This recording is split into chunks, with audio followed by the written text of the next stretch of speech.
Imagine two people. Person A just got a raise, their salary jumped from $50,000 a year to $60,000. They should be thrilled, right? And they are for about a week. Then they find out their coworker who does almost the same job makes $65,000. Suddenly that raise doesn't feel like a raise anymore, it feels like an insult. Now meet person B, they just took a pay cut down from $90,000 to $80,000. Objectively worse, but here's the twist, everyone around them also took a cut. Their whole team is now earning around $75,000, and somehow person B feels fine. Actually kind of okay about it, same financial outcome as person A in terms of disappointment? No, person B feels relatively better even though they're earning less. This doesn't make any rational sense, but it happens all the time, and it's not a glitch in human behavior, it's a deeply wired feature, one that shapes how you feel about your money, your progress, and your entire financial life often without you even realizing it. Today we're going to talk about the hidden reason you keep comparing your wealth to others, and why understanding this one psychological idea could completely change the way you think about building wealth. Let's be honest,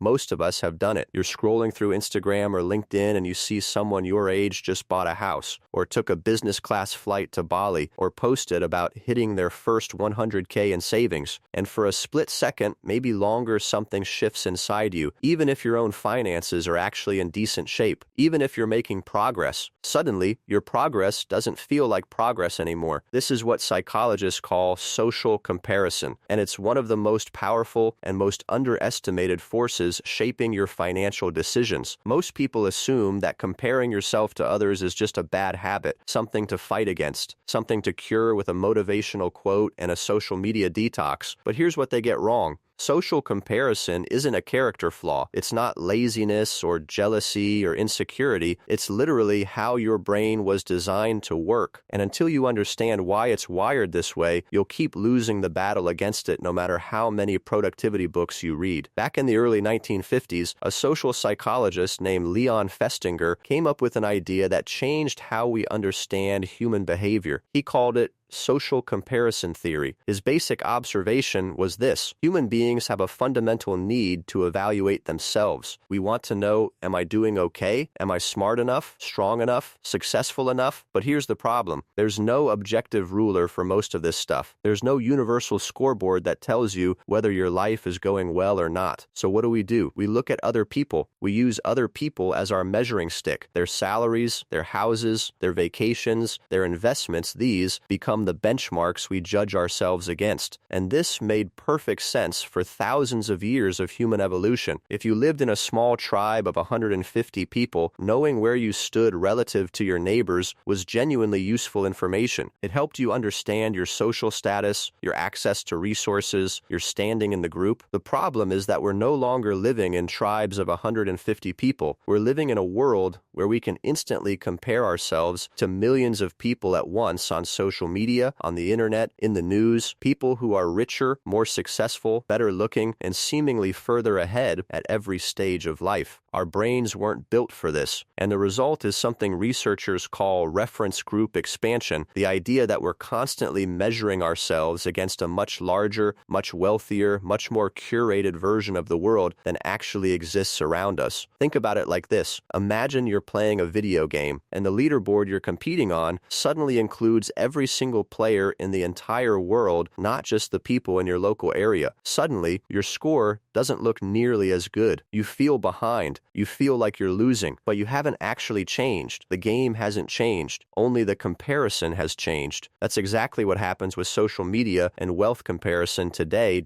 Now, here's where it gets really interesting and a little uncomfortable. Research in behavioral economics shows that how wealthy you feel isn't really about how much money you have. It's about how much money you have relative to the people around you. There's a famous study where researchers asked people a simple question. Would you rather earn $50,000 a year in a world where everyone else earns $25,000, or earn $100,000 a year in a world where everyone else earns $200,000? Logically, the second option is obviously better. You have twice the money. You can buy more things. You have more real purchasing power. But a surprisingly large number of people chose the first option. They would literally take less money in absolute terms as long as it meant they were ahead of their neighbors. This reveals something profound about human psychology. We don't actually want to be rich. We want to feel rich. And feeling rich is almost entirely relative. Economists have a name for this. They call it positional goods things, whose value comes not from what they actually do for you, but from how they position you relative to others. A luxury car doesn't get you from A to B any faster than a regular car, but it signals something. It says, I'm ahead. And this is where social comparison turns from a curiosity into something genuinely dangerous for your financial life. Because when your goal is to feel wealthy rather than to be wealthy, you end up on a treadmill. You earn more, you spend more to signal more, someone around you earns and spends even more, and suddenly you need to spend even more to feel like you're keeping up. This is what economists call the hedonic treadmill, the phenomenon where your happiness from a financial gain quickly returns to baseline as you adapt to the new normal and start comparing against a new, higher reference point. You get the raise, you feel good, then you adjust, then someone else has something better, then you need more. It never ends unless you consciously change the way you're playing the game. And here's the real kicker: while you're busy running on that treadmill, spending to feel ahead, upgrading to feel worthy, buying to feel like you belong, the people who are actually building real wealth are doing something completely different. They've changed the leaderboard. The wealthiest people, not the ones who look rich, but the ones who are genuinely building lasting financial security, understand one critical thing: you get to choose your reference group. That's the piece most people miss. Social comparison feels automatic. It feels involuntary, like something that just happens to you. But the truth is, you have far more control over who you're comparing yourself to than you think. Most people default to comparing themselves to peers, friends, coworkers, people their age on social media, and that comparison almost always skews toward the highlight reel: the vacations, the cars, the promotions, never the credit card debt, the anxiety, the financial stress behind the scenes. Here's a practical reframe. Instead of comparing your wealth to others horizontally looking sideways at what people around you have right now, start comparing yourself vertically. Compare your current self to your past self. Are you earning more than you were 2 years ago? Saving more? Understanding money better? This is called temporal self-comparison, measuring yourself against where you started rather than where someone else currently is. And research consistently shows it's a far more accurate and far more motivating benchmark. Another powerful move: deliberately expand your reference group downward, not just upward. Most of us are surrounded by images of the wealthiest, most successful version of society, but statistically, if you're earning a steady income and have any savings at all, you're already ahead of the majority of the world's population. That's not a reason to stop growing. It's a reason to start appreciating where you actually are. And finally, and this one is subtle but powerful, get honest about whose financial life you're actually comparing yourself to. Because most of the time, we're not comparing our reality to someone else's reality. We're comparing our reality to their performance, their curated, filtered, highlight reel performance. And that's not a fair fight. It never was. The secret to escaping the comparison trap isn't to stop caring about money. It's to redirect that energy towards something more useful: your own financial trajectory, your savings rate, your investment consistency, your financial education. Those are the metrics that actually compound over time. Those are the numbers that actually matter when it comes to building real wealth, not the ones on someone else's Instagram story. Here's the thought I want to leave you with. There's an old idea in economics called relative deprivation, the feeling of being worse off, not because your situation has gotten worse in any objective sense, but because someone else's situation looks better than yours. Relative deprivation is one of the most quietly destructive forces in personal finance. It makes people who are objectively doing fine feel like failures. It makes people spend money they don't have to impress people they don't even know. It keeps people stuck on the treadmill, running faster and faster while somehow never getting further ahead. But here's what the research also shows. People who learn to define wealth on their own terms, who stop measuring their lives against the curated highlight reels of others and start measuring against their own goals, report dramatically higher levels of financial satisfaction, not because they have more money, but because they've finally stopped letting someone else's benchmark determine their sense of progress. Wealth comparison is ancient. It's wired deep into who we are as a species. You're never going to fully turn it off, but you can learn to recognize it. You can learn to question it, and you can learn to redirect it towards something that actually moves your life forward. The next time you feel that familiar sting when you see someone your age buying a house, or posting about a business win, or or casually mentioning a salary that makes yours feel small, pause for just a second. Ask yourself, am I comparing my behind the scenes to their highlight reel? And then ask, compared to where I was a year ago, am I moving forward? Because that's the only comparison that actually matters.